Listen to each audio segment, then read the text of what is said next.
ये 8 लक्षण प्रकट होने लगते हैं जिसके ऊपर प्रभु की कृपा होती है। पहला, घोर अपराध करने वाले के प्रति भी दया की भावना, शांति पहला लक्षण है। भाव में भी पहले शांत भाव है। हमारे ऊपर श्री हरिजू की कृपा है, इसकी पहचान ये 8 लक्षण। पहला, शांति, अर्थात घोर अपराधी के प्रति भी गुस्सा ना क्षमा करना, यह हरि की कृपा का लक्षण है। देख लो भाई, घोर अपराधी शब्द तो जाने दो, जरा सा प्रतिकूल हो जाए तो लाख समझाओ पर भ्रकुटी तनी रहती है। ईर्ष्या, द्वेष, मात्सर्य, द्रोह, ये उपासक के हृदय की विषय नहीं, ये तो गंदे विषयी पुरुषों के हृदय के लक्षण हैं। जहां ईर्ष्या है, मात्सर्य है, द्वेष है, द्रोह है, ये कुमति के लक्षण है, ये सुमति के लक्षण नहीं, ये हरि कृपा पात्र के लक्षण नहीं। आपसे जो अपराध कर रहा है, द्रोह कर रहा है, आपका क्षमा बल ये हरि प्रसाद से होता है। शांति, क्षमा बल, शांति, सह गया, क्या करूं, सहना ही पड़ेगा क्योंकि भगवत मार्ग में वो ऐसा नहीं होता। शांति, बुरा ही नहीं लगा, हरि कृपा पात्र को बुरा ही नहीं लगा। उमा संत के यही बड़ाई, मंद करत जो करे भलाई, ये सीधा शांति की व्याख्या है। अपने यहां मंगल गान में, करत जे अनुशहन निंदक तिनहु पे अनुग्रह कियो, यह है हरि कृपा, यह है आचार्य कृपा, गुरु कृपा। अपराधी पर भी क्षमा का भाव होना, भला ऐसा है, अपराधी पर भी क्षमा का भाव होना, ये हरि कृपा पात्र में ही होगा, अन्य में नहीं। तो अगर अपने हृदय में ऐसा लगे कि ऐसा नहीं है, तो हरिजू से प्रार्थना करनी चाहिए कि कृपा करो, मेरे में सामर्थ्य आवे। दूसरा, अनुसूया, वो किसी भी के प्रति कभी भी कोई दोष दर्शन ही नहीं करेगा। दोष कथन, दोष श्रवण की तो बात जाने दो। अनुसूया, दूसरों के गुणों में दोष ढूंढना, ये नहीं होता। हरि कृपा पात्र में ये नहीं था। ये सब भजन के नाश करने वाले, जैसे पहला अपराधी पर क्रोध कर देना, तो माया ने भेजा इसीलिए था कि तुम्हारे साथ व्यवहार ऐसा करे कि तुम क्रोध करो, क्रोध करोगे तुम्हारी ऊर्जा शक्ति नष्ट हो जाएगी, अध्यात्म में जो चलने की थी। और कहीं तुमने संकल्प कर लिया तो भजन शक्ति नष्ट हो जाएगी। तो अगर भजन बल है तो गया, जरूर उसको दंड मिलेगा, पक्का मिलेगा, 100% मिलेगा, लेकिन आप खाली हो गए। ना भजन करने की वृत्ति रहेगी और ना भजन रहेगा, दोनों बात। अनुसूया, किसी के सद्गुणों में दोष देखना, गुणों में दोष ढूंढना, ये हरि कृपा पात्र में नहीं होता। ये बहुत मंगलमयी बातें हैं जिससे हमारा भजन मार्ग पुष्ट होता है। तीसरा, वो बाहर से और भीतर से पवित्र रहता है, हरि कृपा पात्र। शौचाचार का ज्ञान होना चाहिए, वस्त्र आपके पवित्र होने चाहिए, ये बाहरी, जल रज आदि के द्वारा बाहरी पवित्रता। और निष्कपटता, निश्चलता, सत्य भाव, ये अंदर की पवित्रता है। अगर कपट है, छल है, असत्य है, तो हृदय मलिन रहता है। भीतर और बाहर से पवित्र रहना, इसमें खास बात क्या है? भीतर और बाहर से पवित्र रहने में, भीतर और बाहर से सदैव पवित्र कौन रह सकता है? तो बोले जो पुंडरीकाक्ष भगवान श्री हरि का, प्रियाजू का स्मरण करता रहता है, वो शवाभ्यंतर शुचि, वो बाह्य और अभ्यंतर दोनों से पावन रहता है। तीसरी जो कृपा का लक्षण है, अर्थात वो सदैव भगवत चिंतन परायण, शौचाचार का पालन करने वाला, बाहर और भीतर से हरि कृपा पात्र पवित्र रहता है। लघु शंका में जल पात्र में रखा जाता है, जनेंद्रिय को पवित्र किया जाता है, फिर हाथ रज से धो के, फिर कुल्ला करके, आचमन करके, पैर धोकर, ऐसे पवित्र आचरण, ऐसे पशुवत व्यवहार ठीक नहीं। कुछ लोग ऐसी गलती करते हैं कि जिसमें शौच हुआ जाता है उसी में बैठकर लघु शंका करते हैं, तो सारे वस्त्र, पूरा शरीर अपवित्र हो गया आपका। अब तो अटैच बाथरूम की व्यवस्था माया ने कर दी है। हमें लगता है कि शौचालय अलग होना चाहिए और स्नान गृह अलग होना चाहिए, थोड़ा ही चाहे भेद हो, अंतराय होना चाहिए पवित्रता के लिए। अब ये शौचालय है, यही स्नान करना है, यही लघु शंका करनी है, तो पवित्रता का निर्वाह नहीं हो पाता। यदि जिस उस जगह आप शौच करते हैं, जो बैठकर उसी पे बैठ के लघु शंका करते हैं, तो आपको पूरा वस्त्र सहित स्नान करना चाहिए पवित्रता के, तभी बुद्धि भ्रष्ट हो जाती है। आपको मंत्र का निरंतर चलना ये कठिन पड़ जाएगा। पवित्रता का निर्वाह करो। देह राग मिटने के बाद एक स्थिति आती है, अवधूत स्थिति, उसमें फिर शरीर की पवित्रता का कोई संबंध नहीं रह जाता। पर अभी तो संबंध है ना देह भाव से, तो बहुत हो से लघु शंका ऐसे करें कि आपके पैरों में, वस्त्रों में छिट्टी ना पड़े, पवित्र रहें। हर समय हमें पवित्र मंत्र जपना है, नाम जपना है, श्री की सेवा में रहना है। बहुत जल्दीबाजी खड़े खड़े लघु शंका की, छिट्टी आप पड़ रही, बस ऐसे चल दिए, वो पशुवत आचरण भगवत मार्ग में नहीं चल पाओगे। वो अंदर तुम्हारे व्याकुलता पैदा करता रहेगा, भोगों की, संसार की। शौचाचार का बहुत बड़ा फल है, शरीर राग छूट जाएगा। ये बात समझो, शरीर राग छूट जाएगा। शरीर संबंधी पवित्रता शरीर राग छुड़ा देती है, आंतरिक रहस्य है ये। चौथा, ऐसे कार्यों का अनुष्ठान न करें जिनमें हमारा भजन छूटता है, जिनमें सत्य छूटता है, जिनमें भगवत भाव छूटता है। जैसे आपके ऊपर कृपा हुई, आप भगवत मार्ग में चल रहे हैं, अब आप ऐसे सांसारिक कार्यों का अनुष्ठान कर रहे हैं जिनमें आपकी चित्तवृत्ति बिल्कुल भगवत विमुख हो रही, तो जीवन का लाभ क्या होगा?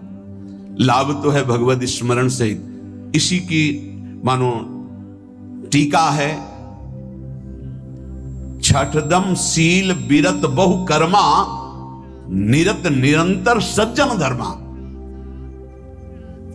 शीलवान और ऐसे कर्मों से विरत जिनसे भगवत विस्मरण होता है, जो सज्जन पुरुषों के द्वारा धर्मानुष्ठान होते हुए उन्हीं का अनुष्ठान, ऐसे कर्मों में ना जाए जिससे भगवत विस्मरण होता है। जैसे कल एक ने प्रश्न किया कि मैं खाता तो नहीं हूं, लेकिन मांस के दुकान में मांस बेचता हूं, होटल आदमी, क्या उचित है? ये उचित कैसे हो सकता है? तुम और भी तो व्यापार कर सकते हो। जरूरी है धर्म का पालन करने की इच्छा करते हो, धर्म आचरण करते हो, ऐसा नहीं। तो विरत बहुकर्मा, उन कर्मों से हमें विरत रहना है जो हमारे धर्म के विरुद्ध है, जो भजन के विरुद्ध है। हरि कृपा पात्र ऐसे कर्मों का अनुष्ठान कर ही नहीं सकता। और शारीरिक श्रम इतना जिससे हमारा भजन का तार ना टूटे। जब भजन का अभ्यास किया जाता है तो हर कार्य को सुचारू रूप से करते हुए एकाग्रता भजन में रखी जाती है। हम वो कार्य जल्दी से कर ही नहीं सकते जिसमें भजन छूट जाए और कार्य पूरा हो। नहीं, हम कार्य करेंगे, हमें छोड़ दीजिए, हम अपने चिंतन से युक्त होते बिल्कुल कार्य करेंगे। जैसे कई साधक हैं, उपासक हैं, बड़े अच्छे उपासक हैं, उनको आप कार्य दीजिए कि आप पानी गर्म कर दीजिए, पात्र बहुत सुंदर साफ होगा, पानी बहुत गर्म, लेकिन आप कह दीजिए कि 5 मिनट में गर्म करके ले, तो उनसे असंभव नहीं होगा, छोड़ दीजिए उनको। आप वो मतलब ऐसा कार्य करेंगे प्रशंसनीय, पर वो समय से, उनका एक सिद्धांत है, बहुत अच्छा लगता है। और अपने को पता है इससे जल्दीबाजी नहीं होनी। पात्र मार्जन करना है, छोड़ दीजिए, आप उसको टोकिएगा नहीं, आप जल्दी मांझ के, उससे नहीं होने वाला। वो तनिक भी दोष नहीं रहने देगा पात्रों में, पर समय दीजिए, आराम आराम शिव कर। हमें अच्छा लगता है कि भगवत चिंतन परायण उपासक की यही वृत्ति होती है। पोछा लगाना है, बिल्कुल बढ़िया लगेगा, लेकिन आपको सर से घुमा दे, वैसा नहीं होगा। आप छोड़िए और जाइए, हटिए, और वो अपने ढंग से लगाएगा और एकदम क्लीन करके। यही उपासक का लक्षण होता है। जो कार्य करेगा सांगोपांग करेगा, पर वो बहुत मस्ती से होगा, क्योंकि उसका भगवत चिंतन चल रहा है। अधिक ऐसे जिससे हमारा चिंतन छूट जाए, थोड़ा संयम में आना चाहिए। ये भगवत कृपा पात्र का लक्षण है। अपने भजन का फल देखना भगवत कृपा पात्र की, सबको प्रदान कर देना। हिम्मत है अपने भजन, इतनी मेहनत से किया हुआ भजन, भजन होने के बाद हे प्रभु इस भजन का फल हो, सर्वे भवन्तु सुखिना सर्वे सन्तु निरामया। यहां तो कहते महाराज एक माला रोज आपके लिए करता हूं कि आपकी बीमारी ठीक रहे, तो शेष किसके लिए करते हो प्रभु? शेष क्या? अगर इष्ट और गुरु के लिए तुम्हारा है कि एक माला करते तो फिर इतनी माला करते तो हमें क्या होगा? सब आपको दे देंगे तो हमें क्या होगा? तभी भजन का रहस्य नहीं जाना। सबके मंगल के लिए अपने भजन को समर्पित कर देना। देखो भाई भजनानंदी, भजन में अरुचि होने लगेगी? नहीं होने लगेगी।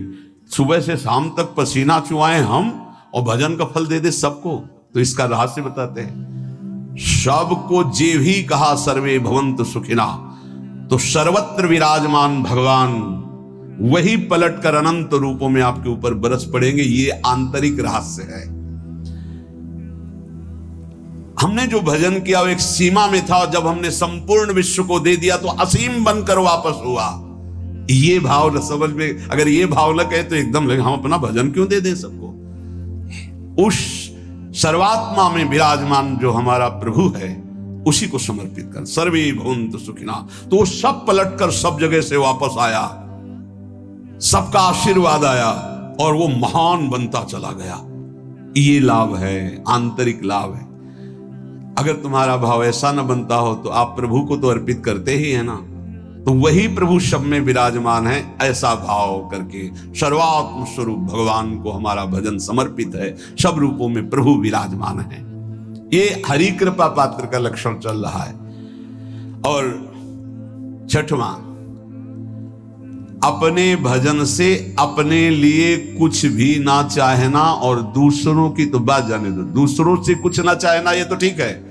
अपने भजन से अपने लिए कुछ ना चाहना है हिम्मत।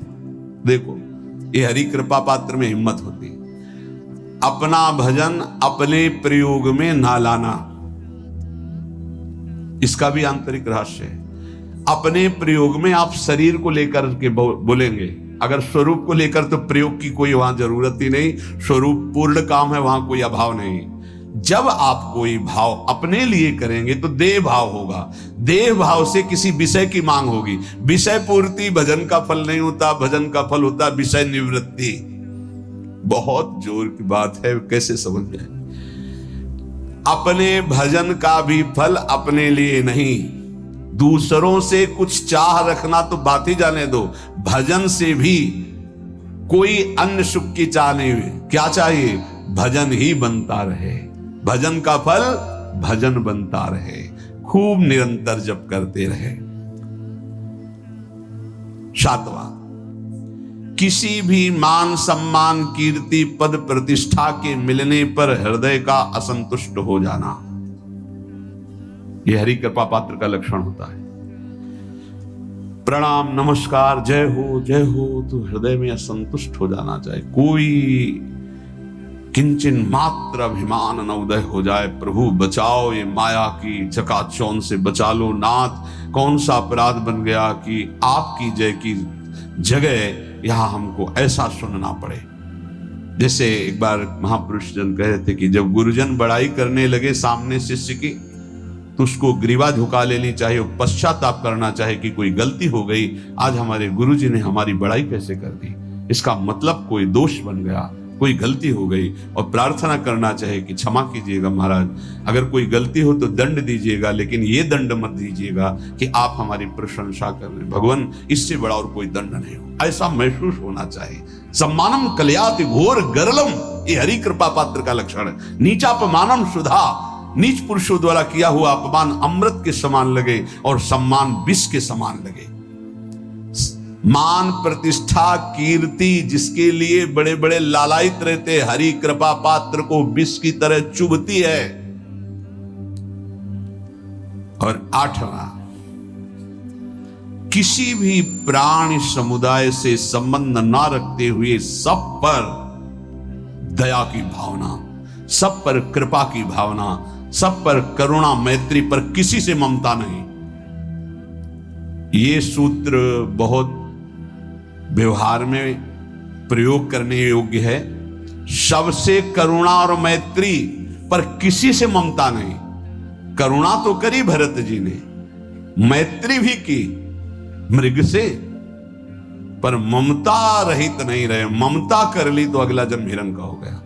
ममता नहीं रखनी। निर्ममो निरहंकारा, करुणा मैत्री तो करनी है, जैसे इसमें आदेश है, गीता में जी आदेश है, अद्वेष्टा सर्वभूतानां मैत्रः करुणैव च, पर निर्ममो निरहंकारा, ये साधक की चतुरता है।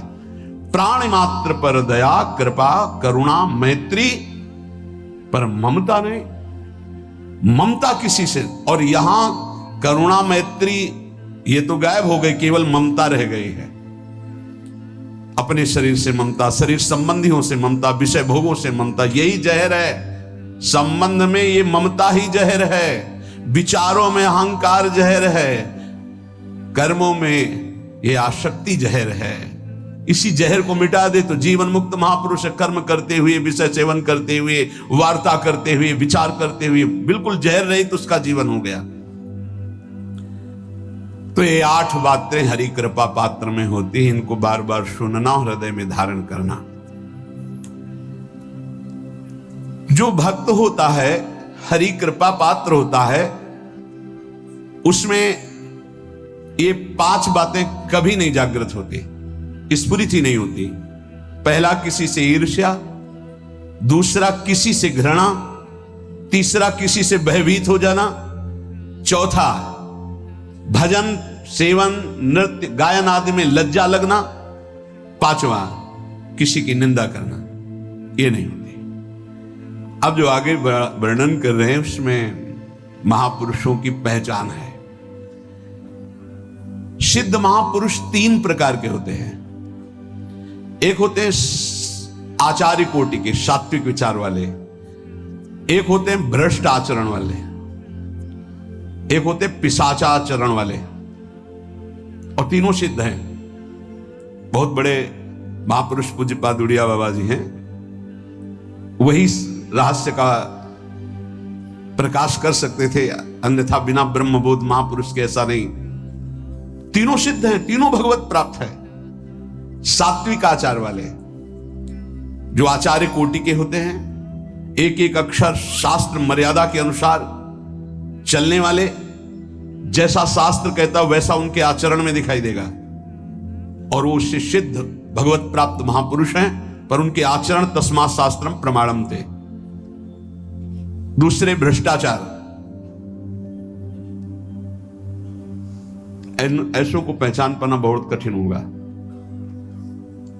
भेष मलिन, आचरण मलिन, जैसे आप में कोई पुराना हो तो शायद जान पाएगा, भगवान दास नाम के एक संत इसी चौराहे पे रहते थे। ये जो चौराहा है, कभी नंगे पड़े रहते थे, कभी वो पा रहे उनके साथ कुत्ता पा रहा है, कभी नाली का पानी पी रहे हैं, और भगवत प्राप्त महापुरुष थे। इसकी पहचान स्वयं की। कोई चाय रखने गया, उठा के ईंट मार दी, गाली दे दी, दौड़ पड़े, पकड़ पाए तो 10-5 घूंसे थप्पड़ मार दिए, ऐसा उनका व्यवहार था। भ्रष्टाचार, हलवा कोई रख गया, खिचड़ी रख गया, कुत्ता खा रहा है, उसी के साथ वो खा रहे हैं। कभी गमछा लपेटे, कभी नंगे, सीधे प्रकृति का वार शरीर से सहते थे, बस चौराहे पे ही रहते थे। बहुत अगर गए तो ये राधा टीला है, बस इतना ही उनका था। राधा टीला से इधर, और इधर थोड़ा चढ़ाई जो है जहां पूज्य श्री चंद्रशेखर बाबा जी वास करते, उसके इधर, मतलब चौराहे के बस इतने में ही रहते थे 12 महीना, 20 साल उनको देखा। तो जब काशी से आए हुए थे तो उनको देखा तो उनकी दृष्टि से लगा कि ये स्थिति प्रज्ञ महापुरुष हैं, पर अपने को छुपाए हुए ऐसी लीला करें। पर उनके कुछ ऐसे आचरण थे जिनसे लगा कि इनकी, हमें लगता है बुद्धि खराब है क्या, मतलब पागलपन का दौड़ा है क्या ऐसे।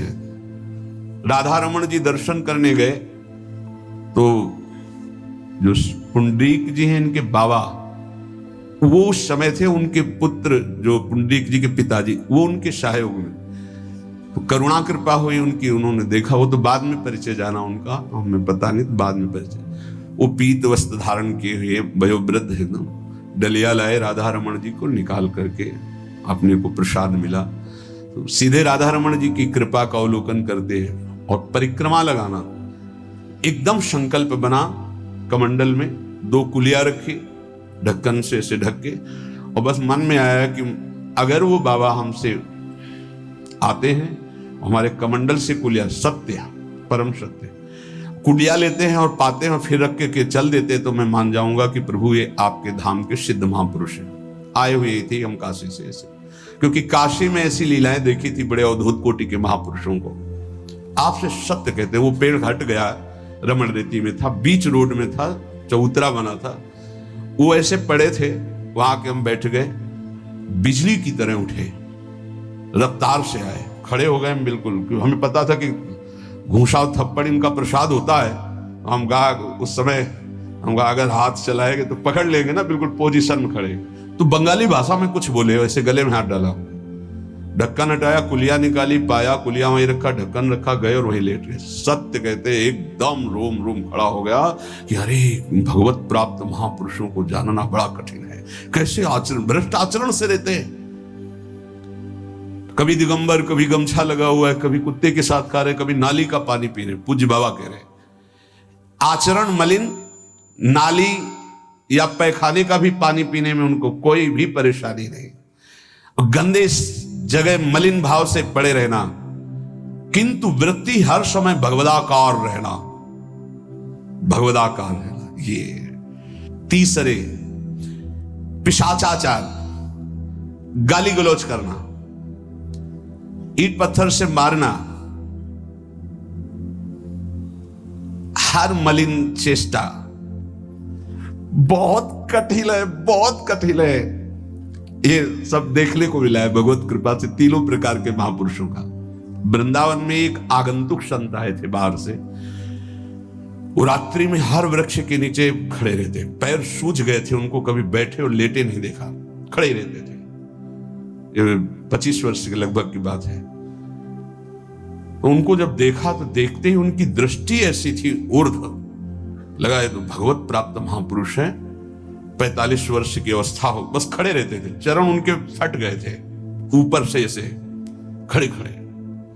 रात्रि में एक दिन हिम्मत की, बोलते नहीं थे वो, लार बह रही है ऐसे गंदे कपड़े, तो महाराज जी आप कृपा करें, उस समय मदन टेर में, कि आप आइए। तो सहज में से खड़े हो गए, तो आटे के 4 लड्डू हमें मिले हुए थे, तो उनका आप कृपा करके पाइए, पाले।